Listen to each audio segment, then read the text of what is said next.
문영배 전 헌법재판소장 직무대행. 편견과 독선에 빠지지 않고 평범한 삶을 지키기 위해 배우고 성찰한 내용을 따뜻한 시선으로 풀어낸 에세이집 호에 대하여 신간을 내고 첫 서울 공개 강연에 나섰습니다. 서강대 인야시오성당 소강당 서강 멘토링센터 생각의 창이 주최한 특별 강연에서 문영배 전 재판관은 매우 담담한 어조로 지난 4월 4일 대통령 탄핵 당시의 심경을 밝혔습니다. 저는 하여튼 전원일치 할 수 있을 거라고 그냥 아무 근거 없이 그렇게 생각했어요. 그럼 그 전원일치의 그러니까 가장 중요했던 요인 뭘 꼽으실 수 있을까요? 그러니까 제 개인적으로 그렇습니다. 제 개인적으로 우리나라에서 비상계엄이 1980년에 있었잖아요. 근데 2025년에 과연 이걸 국민들이 용납할 수 있을까? 국민들이 용납할 수 없다면 재판관도 용납할 수 없어야 되는 거죠. 민주주의에 대한 가장 근본적인 질문인데요. 민주주의라는 건 아까도 말씀드렸다시피 관용과 자제예요. 상대방의 의견에 대해서 존중하고 내가 가지고 있는 힘을 절제하고 이런 거 아니에요. 근데 비상계엄은 뭐예요? 정치를 없애버리고 군인을 동원해서 다스리겠다는 거 아니에요. 그걸 용인한다? 저는 그렇지는 않을 거라고 봤습니다. 네. 그래서 저는 처음부터 전원일치가 가능하다. 그리고 전원일치를 해야 된다.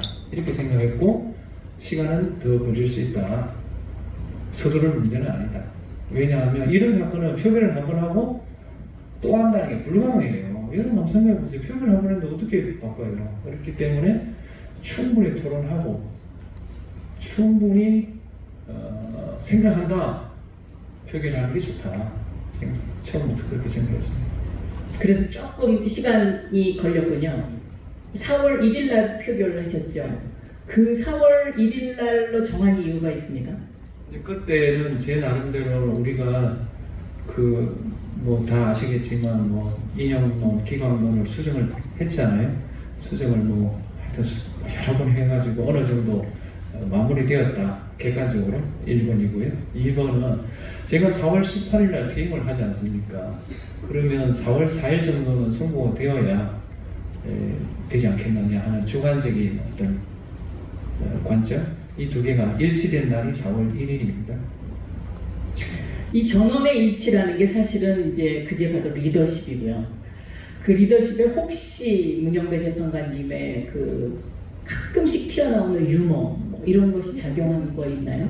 전원일치에 제가 기여한 바는 8분의 1입니다. 네.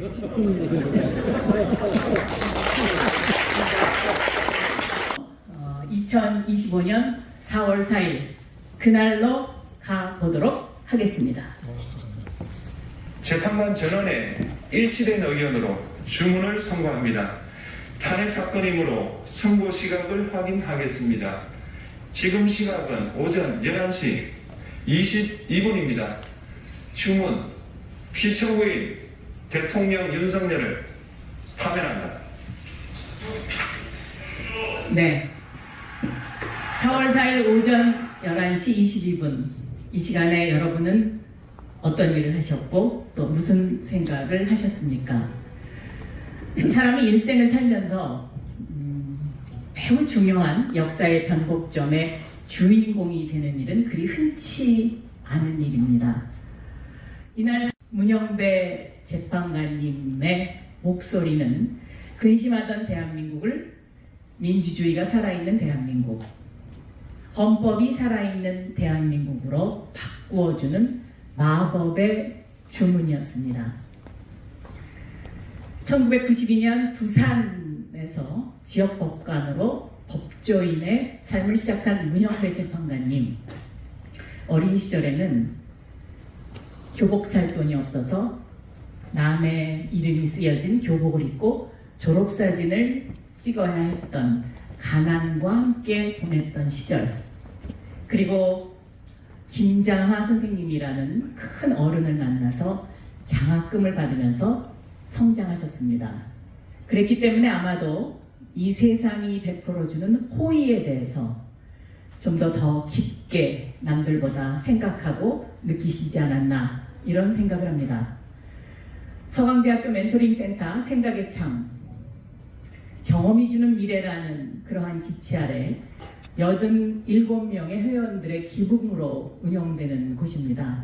그래서 오늘은 김장하 선생님의 말씀, 남에게 받은 호의를 나한테 갚지 말고 이 사회에 갚아라 라는 그 울림이 있는 말씀과 우리가 그것을 더 노력하는 그런 멘토링 센터가 되기 위해서 오늘 문영배 재판관님의 특강 그런 의미에서 더 큰 의미가 있지 않나 생각합니다. 인생 중에서 개엄날부터 그 탄핵까지 다시는 살고 싶지 않다. 지금 5개월 지났는데 마찬가지십니까? 그러니까 일단은 저는 다시 태어나고 싶은 생각이 없어요. 제가 어렵게 여기까지 온 거거든요. 근데 다시 태어나면 다시 시작해야 되잖아요. 우선 그렇고 두 번째는 12월 14일부터 아니 12월 3일부터 4월 4일까지 저한테 너무 길었어요. 여러분 그 군대 갔다 오신 분 제대 직전에 이해되시죠? 이거 제대 못하는 거 아닌가? 그 생각이었어요. 아시네요. 그런데 그 문장이 그 발표문의 문장이 굉장히 명징하면서 간결했어요. 근데 보통 판결문이 어렵거든요. 국민들이 이해하기가 쉽지 않은데 이거는 굉장히 쉬웠습니다. 그 탄핵 심판의 그 결정문 자체는 평이하면서도 그 본래적인 의미들을 뚜렷하게 전달해 주셔서 아주 좋은 결정문으로 바라보고 있으시고요. 저도 개인적으로는 지금도 기억합니다만은 그 군인들의 소극적인 저항과 그 시민들이 함께 해줘서 이런 결과에 이르렀다는 역사적인 인식들, 그리고 방금 전에 말씀하셨던 80년도 군사 쿠데타 이후 45년 만에 다시 일어난 일이라는 그런 표현도 눈에 들어왔습니다. 그 결정문에서 가장 심혈을 기울였던 문장이 있다면 어떤? 그 사람마다 다 다를 건데요. 네. 저 같으면 그 정부와 국회의 그 사이의 위와 같은 대립은 일방의 책임에 속한다고 보기 어려우며 이는 민주주의 원리에 따라 조율되고 해소되어야 할 정치 문제다. 이 문장을 제가 제일 중요한 문제라고 생각해요. 우리가 생각할 때 국회가 문제가 있다고 봤어요. 국회는 문제가 있다. 그러나 그건 민주주의 원리에 따라 조율되고 해소되어야 할 정치 문제지 병력을 끌고 와서 문제를 해결할 성질의 것이 아니다. 그러므로 당신은 위헌이고 파면이다. 이게 가장 뼈아플 것이다. 근데 어떤 분은 왜 그 국회의 잘못을 이야기하냐, 피청구인의 잘못만 이야기하면 되는 거 아니냐라고 주장하세요. 근데 그건 저는 우리 결정문을 제대로 이해하지 못하다고 봐요. 성문의 문법에 따르더라도 그 사람은 위헌이고 파면이에요. 그걸 다 밝혔어요. 근데 피청구인은 뭐라고 그러냐면은 국회가 문제가 많아서 이 문제를 해결하기 위해서 비상경을 했다고 그래요. 그럼 그에 대한 판단을 해줘야 될 거 아니에요. 그래서 우리가 본 바에 의하면 국회도 문제가 있어요. 있다고 봤어요.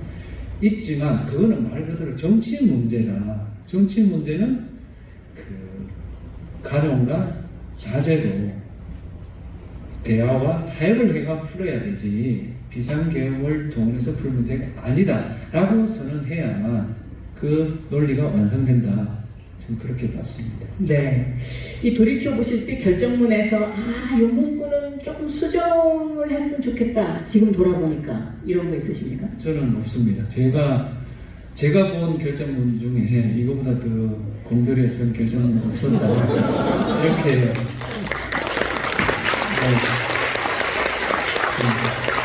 주제 넘게 추진하게 생각하고 제가 6년 동안 결정을 했는데 이거보다 더 많이 고친 결정문은 없었던 것 같아요. 그리고 예를 들면 더불어 있잖아요. 더불어가 있었어요. 그 초안에. 이 더불어가 특정 정당을 연상한다. 그래서 또 하나로 바꿨어요. 그러니까 이와 같이 논리를 토론하는 거 많고요. 또 문장의 구조를 토론하는 경우도 가끔 있어요. 그런데 단어를 토론해서 결정을 쓴 적은 저는 처음이에요. 우리가 단회 결정하면서 우리가 제일 고민했던 거는 사회 통합이었습니다. 이 결정으로 좀 통합이 됐으면 좋겠다. 그리고 결론을 동의하지는 못하더라도 그렇구나. 양의 정도는 되게끔 써야 되겠다. 그 생각을 했습니다. 네, 오늘 학생들하고 만나보시니까 어떻습니까? 좋습니다. 네. 역시 서강대학교 좋습니다.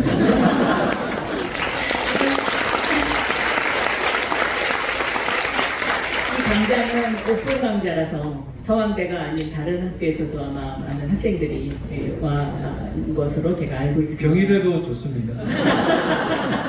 네, 한양대학교도 있고요. 네, 그래서 앞으로도 많이 여러분들 참여해 주셨으면 좋겠고요. 감사합니다. 대사장님하고 같이 사진을 찍도록 하겠습니다. 여기 다 올라와 주시면 좋겠고요.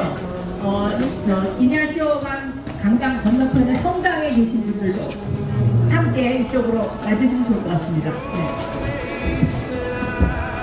하나, 둘, 셋. 네. 화이팅! 화이팅!